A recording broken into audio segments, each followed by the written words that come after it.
আমি দুধটাকে কয়েকবার জাল করে নিয়ে এভাবে চামচের সাহায্যে সরটাকে তুলে নিচ্ছি।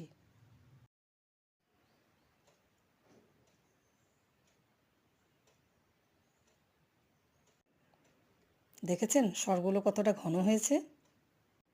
এবারে আমি আর চামচের সাহায্যে নয়, একটা ছাঁকনির সাহায্যে তুলে নিচ্ছি। তাহলে অনেকটা বেশি করেই সর উঠে আসবে।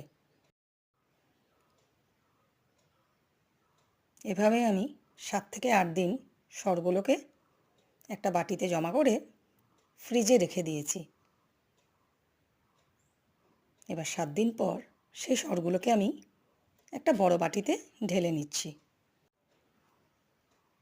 এবারে আমি এটাকে ভালো করে ফেটিয়ে নেব।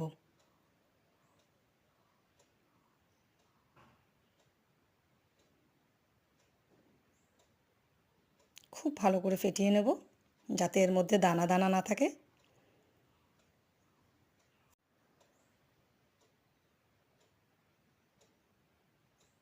এতে আমি অল্প জল মিশিয়ে নিলাম। আবার একটু জল দিয়ে নিচ্ছি। এভাবে 2 থেকে 3 বার জল দিয়ে নেব। মনে রাখতে হবে বেশি করে জল দিলে হবে না, অল্প অল্প করেই জল দিতে হবে, না হলে বেশি পাতলা হয়ে যাবে। ফেটানো হয়ে গেছে সরগুলো। এবার একটা কড়াইতে আমি সরগুলো আস্তে আস্তে ঢেলে দিচ্ছি।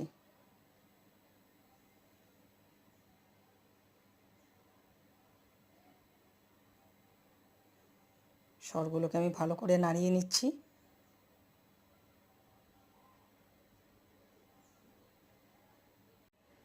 এভাবে করে আমি সরগুলোকে জাল করতে থাকব।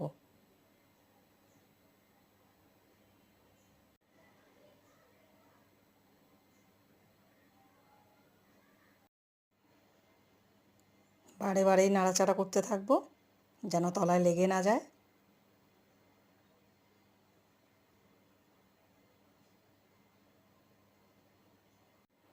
ঘি, দই, পনির এগুলো সব আমি নিজে বাড়িতেই হাতে তৈরি করে নিই। আজকাল বাজারে যত ভেজাল সেগুলো অ্যাভয়েড করতে গেলে নিজের হাতে একটু করেই নিতে হয়। আর এতে আমার খুব ভালোও লাগে। যখন আমি নিজের হাতে কিছু তৈরি করতে পারি মনে খুব আনন্দ হয়। এই যে দেখুন আমাদের ঘিটা হয়ে এসছে। এবার আমি ছাঁকনির সাহায্যে ঘিটাকে একটা কাচের বয়ামে ছেঁকে নিচ্ছি। আপনারা বাড়িতে এইভাবে ঘি তৈরি করে কমেন্টে অবশ্যই জানাতে ভুলবেন না। শেয়ার ও সাবস্ক্রাইব করবেন।